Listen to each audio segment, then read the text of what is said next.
kerajaan ini berdiri dengan corak Hindu-Buddha sekitar 594 sampai 782 Masehi. Berdirinya kerajaan ini sekitar 594 Masehi. Kerajaan Kalingga ini sering disebut namanya Holing, Keling, dan Heling. Silsilah Kerajaan Kalingga.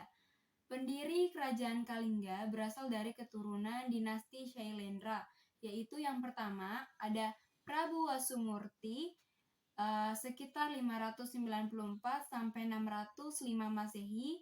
Ini memiliki dua anak bernama Prabu Wasugeni dan Dewi Wasundari yang kemudian menikah dengan Kiratasingha.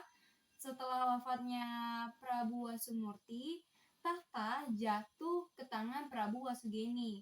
Yang kedua, Prabu Wasugeni sekitar 605 sampai 632 menikah dengan Dewi Paramita yang dari pernikahannya lahir Prabu Wasudewa dan Ratu Sima. Yang ketiga ada Prabu Wasudewa sekitar 632 sampai 652 Masehi. Yang keempat ada Prabu Wasukawi sekitar 652 Masehi.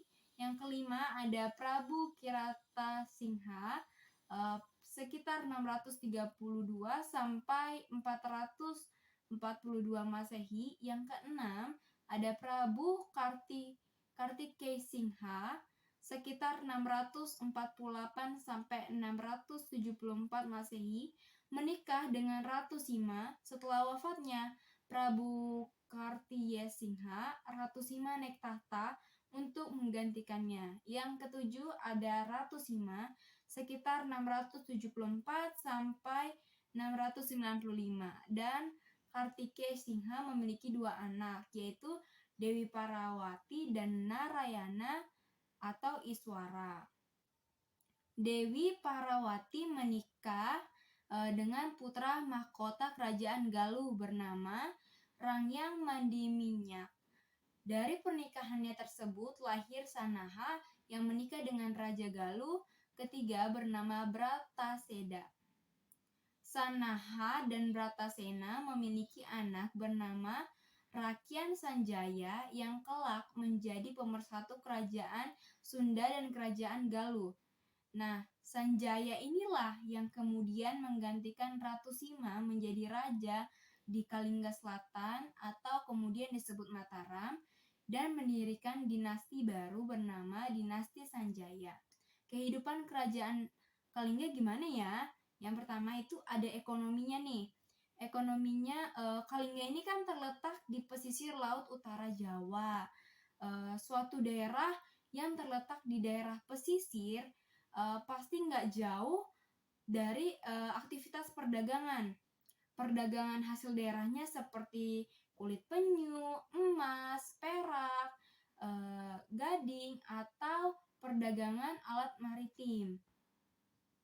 Nah, untuk daerah pendalaman Kalingga, ekonomi masyarakatnya itu bergerak dalam bidang pertanian, yaitu beras. Nah, dalam pertanian ini ada yang dinamakan subak. Subak ini semacam organisasi yang menaungi para petani. Yang kedua, ada agama. Agama ini mayoritas masyarakat Kalingga menganut agama Buddha. Bahkan pendeta-pendeta di Cina sengaja dikirimkan ke Kalingga untuk mengajarkan masyarakatnya tentang agama Buddha. Disebutkan juga bahwa Kalingga menjadi pusat penyebaran agama Buddha. Yang menariknya, Ratu Sima ini bukan pemeluk agama Buddha, melainkan agama Hindu Siwa yang taat. Meskipun begitu, ia tetap menghormati rakyatnya yang beragama Buddha. Yang ketiga, ada akhir kerajaan.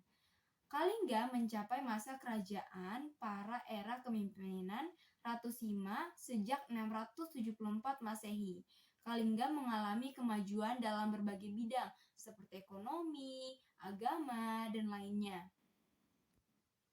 Ratu Sima wafat pada 695 Masehi Sejak wafatnya Ratu Sima, Kalingga mulai mengalami kelemahan dan keruntuhan. Salah satu penyebab keruntuhannya itu adalah serangan dari kerajaan Sriwijaya. Selain itu, kerajaan Kalingga juga terpecah menjadi dua, karena sebelum wafatnya Ratu Sima membagi dua kerajaan untuk anak-anaknya, yaitu Pangeran Narayana atau Iswara di Magelang dan Dewi Parawati di Yogyakarta. Peninggalan Kerajaan Kalingga. Sebuah kerajaan dianggap keberadaannya karena memiliki sebuah sejarah. Peninggalannya ada apa aja nih? Yaitu ada Prasasti Tukmas, ada Prasasti Sojo Merto, ada Candi Angin, Candi Bubrah, Puncak Songolikur, yang terakhir ada Carita Parahyangan. Sekian dari saya dan terima kasih.